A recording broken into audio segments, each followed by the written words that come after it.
Ahoj, vítám vás na kanále Ballistas. Dneska si představíme nějaké základní novinky od firmy Král Arms, od tureckého výrobce vzduchovek, kterého určitě už z našich videí znáte.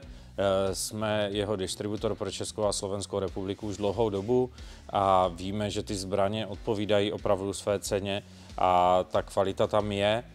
Samozřejmě nemůžete u toho čekat kvalitu zbraní řádově drahších, ale pojďme se na ně podívat. Tyto tři novinky jsou s označením N03, N04 a N12. Jsou to opravdu základní vzduchovky v ceně kolem 3,5–3600 korun.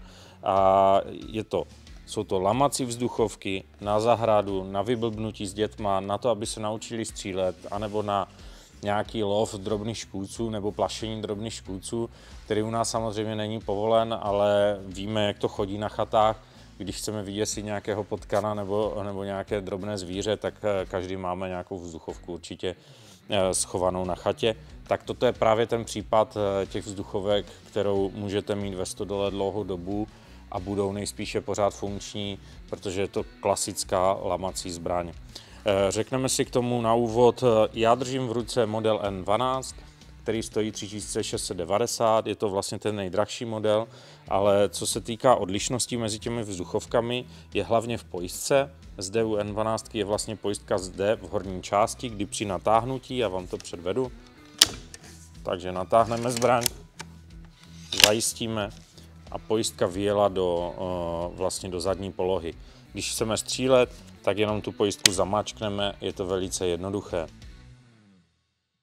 U modelu N03 a N04 vidíte pojistku vlastně v oblasti spouště, kde je to zase klasická manuální pojistka. Někdo preferuje tu pojistku mít zde, někdo ji chce mít v oblasti spouště.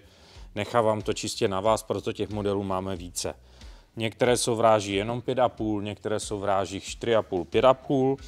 Co se týká dalších odlišností, tak je to vždycky ten tvar pažby. Vidíte na těch zbraních dole, že mají vždycky trošku jinou pažbu. Zde ten N12 model má i úchyt na popruh, který může být vybavená ta zbraň. No a potom ty věci, které jsou v podstatě stejné. Váha u všech těch zbraní je od 2700 gramů do 2950 gramů. Je to zase hlavně o váze té pažby. Co se týká hlavně 450–455 mm, takže tam ty odlišnosti jsou minimální a myslím si, že při střelbě jsou neznatelné. Výrobce nám uvádí, že ty zbraně mají 16 joulů, ale my si ten výkon určitě přeměříme. Hodně lidí se teďka honí za tím, aby měli co nejvýkonnější zbraní u těch pružinovek. Já jsem i v předešlých videích, můžete vidět, že jsem střílel i s pružinovkou přes 30 joulů.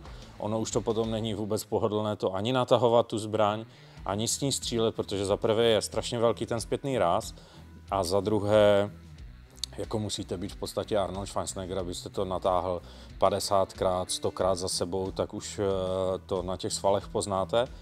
Tady tyhle zbraně jdou natahovat daleko lépe a proto říkám, že jsou vhodné i třeba pro děti nebo pro mladší střelce.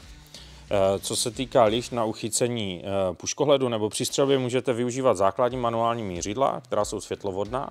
Je to u všech tří modelů stejné, takže já doporučuji určitě využívat ty klasické světlovodné mířidla. Pokud vám to nestačí, můžete na 11 lištu nebo rybinu si umístit v podstatě jakýkoliv puškohled. Pro někoho to je lepší, například máte vadu očí, vadu zraku, potřebujete si ten terč přiblížit nebo chcete i to dítě naučit střílet už přes puškohled.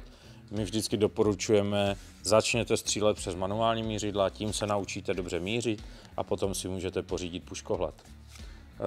V zadní části pažby je gumová bodka, každá je trošinku jiná, ale vesměs v podstatě plní stejnou funkci.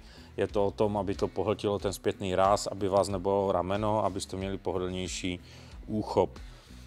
Co se týká těch základních věcí, to si myslím, že je asi tak všechno. My si teďka půjdeme naměřit výkon té zbraně, zkusíme si nějakou základní přesnost. Cena těch zbraní je 3590, 3690, takže je to opravdu ta nejnižší řada těch zbraní, ale pokud chcete se střílením začít nebo si chcete něco pořídit jako druhou zbraň nebo na ty škůdce, tak si myslím, že to je ta správná volba. Uvidíme, jak nám to vyjde z té střelby. Pojďme na to. Takže vzali jsme si ty základní lamačky Král N03, N04 a N12 na střelnici. Jak vidíte, nenamontovali jsme si na to ani puškohled, protože teďka nám vůbec nejde o test přesnosti nebo konzistence výstřelu. Je to pružinovka, je to lamačka, šlo nám jenom o to, jestli výrobce uvádí pravdivě opravdu ten výkon, což si můžeme ukázat. Já vám ukážu, k čemu jsme přišli, protože vlastně to musíme testovat, nemůžeme to testovat na radaru, musíme to testovat na klasickém R-Chrony. Vidíte, že tu byla poslední výstřel, byl 17,3, nevím, jestli to kamera zabere, ale věřte, že tam opravdu 17,28 je, což je nějakých 171 metrů za sekundu. Přitom, když používáme diabolky 1,175 gramů od firmy JSB.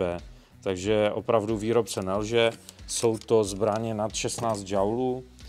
Já u těch pružinovek opravdu doporučuji, abyste si brali ty 16 joulové a nejenom 25, 30 joulů. Za mě je to zbytečné, pokud chci velký výkon, koupím si PCP zbraň, pokud chci střelbu pro zábavu, pro likvidaci škůdců a takové věci, prostě na zahradu, na chatu, zbraň do 4000, tak si neberu k tomu puškohled a vemu si prostě lamačku klasickou.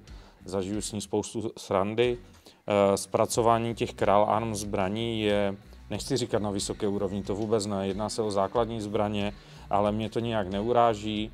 Za mě v této ceně je to opravdu fajn zbraň s tím výkonem 17 joulů, já jsem taky úplně OK a dobře se to drží. Ty základní věci to má, je důležité, že to je bezpečné, že to má pojistku. Já osobně bych si vybral N12, protože má prostě tu zadní pojistku, mě to víc sedí než u té spouště, ale to záleží na vás. Takže v této cenové relaci je to určitě OK. V případě, že si budete chtít testů nebo představení těchto levných zbraní víc, klidně pište do komentářů a rádi se s váma s tím podělíme, s našima zkušenostma. Po případě je vyzkoušíme třeba na naší velké střelnici. Mějte se a zase příště.